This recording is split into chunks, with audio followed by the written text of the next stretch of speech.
Selamat datang kembali. Hari ini kita akan melakukan sebuah penelusuran anatomi yang sangat teknis, dibantu oleh ilustrasi dari Atlas Sobota. Fokus kita, arsitektur sistem pernapasan bagian bawah. Kita akan bedah bersama-sama, lapis demi lapis, struktur-struktur luar biasa yang memungkinkan kita untuk bernapas. Oke, ini dia peta perjalanan kita. Pertama, kita akan telusuri jalur udara utama, yaitu trakea dan percabangannya. Lalu, kita lihat bentuk luar paru-paru itu sendiri. Setelah itu, kita akan menyelam ke bagian paling krusial, yaitu gerbang paru-paru. Dan terakhir, kita akan bahas selubung pelindungnya. Siap?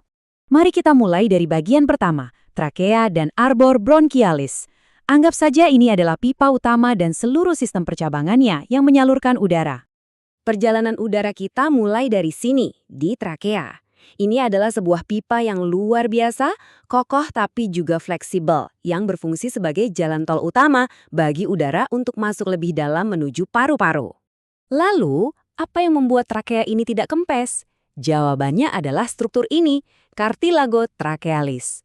Ini adalah serangkaian cincin tulang rawan. Tapi, perhatikan baik-baik. Bentuknya itu seperti huruf C, bukan O. Desain ini sangat-sangat cerdas dan krusial untuk menjaga jalan napas tetap terbuka setiap saat. Nah, disinilah letak kejeniusannya desainnya.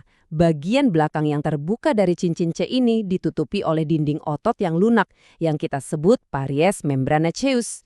Kenapa harus lunak? Karena tepat di belakang trakea ada esofagus. Dinding fleksibel ini memberi ruang bagi esofagus untuk sedikit mengembang saat kita menelan makanan. Coba bayangkan kalau cincinnya tertutup penuh, pasti akan terasa mengganjal.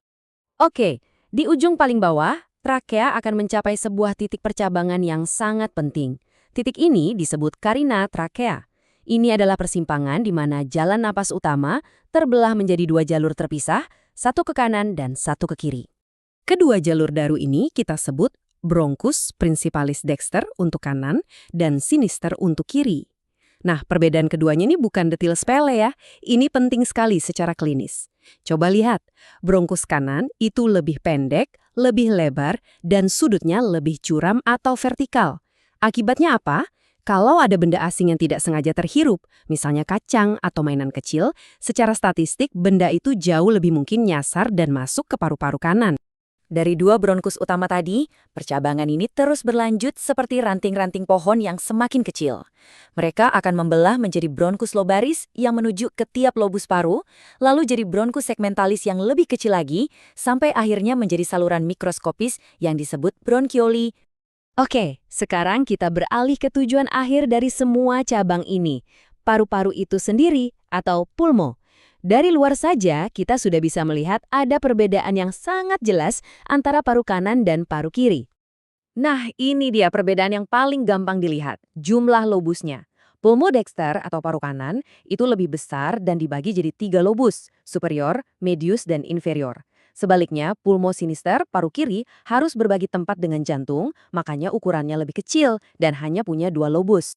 Lobus-lobus ini dipisahkan oleh celah dalam yang kita sebut fisura. Keduanya punya fisura obliqua yang letaknya miring.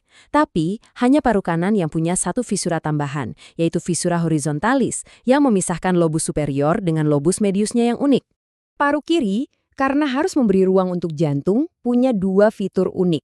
Yang pertama adalah lekukan besar di permukaan tengahnya ini. Ini namanya incisura cardiaca, atau takik jantung. Disinilah jantung kita bersandar dengan pas.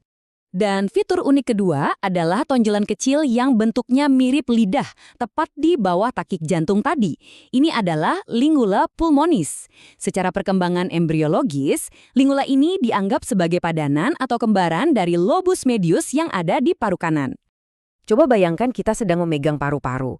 Kita bisa merasakan 3 permukaan yang berbeda. Permukaan luar yang luas dan cembung yang menempel ke tulang iga itu namanya facies costalis.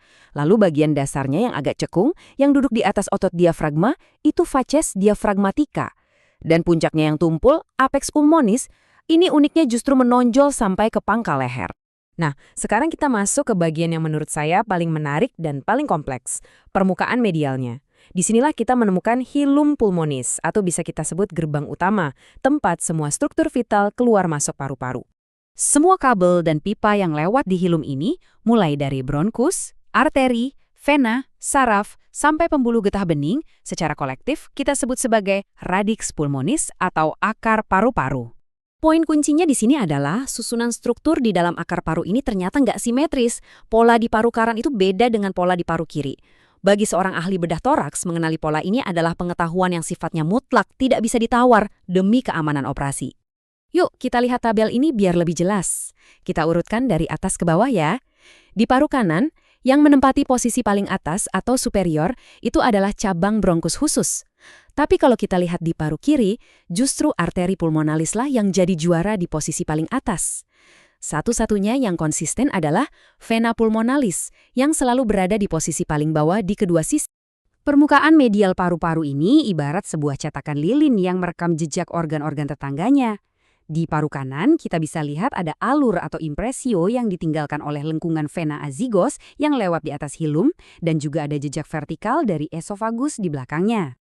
Sekarang coba bandingkan dengan paru kiri. Wah, jejak di sini jauh lebih dalam dan dramatis.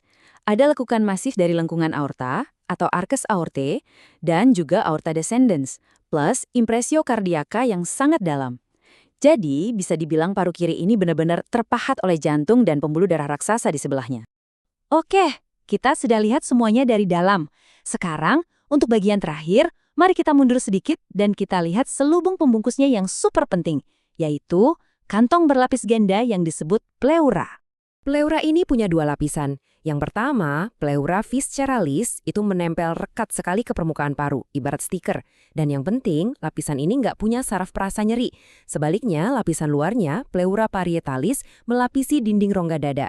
Lapisan inilah yang sangat sensitif. Ini menjelaskan kenapa kalau ada radang pleura atau pleuritis, rasanya bisa sangat-sangat nyeri. Di dasar rongga dada, di mana pleura parietalis ini melipat dari iga ke diafragma, terbentuk sebuah sudut atau selokan tajam. Ini namanya recessus costodiafragmaticus. Secara klinis, ini adalah ruang potensial yang sangat penting. Kenapa? Karena gravitasi. Kalau ada cairan abnormal di rongga dada, seperti darah atau infeksi, disinilah tempat pertama cairan itu akan mengumpul. Kita tutup sesi ini dengan sebuah pertanyaan untuk direnungkan. Setelah kita lihat betapa dekatnya, betapa intimnya aorta menekan paru-paru kiri, coba bayangkan bagaimana jika aorta itu mengalami pelebaran abnormal atau aneurisma, bagaimana tekanan dari pembuluh darah yang membesar itu bisa menekan bronkus utama kiri atau bahkan mengganggu kemampuan paru-paru untuk mengembang. Ini jadi pengingat betapa semua struktur di tubuh kita saling terhubung dan saling mempengaruhi.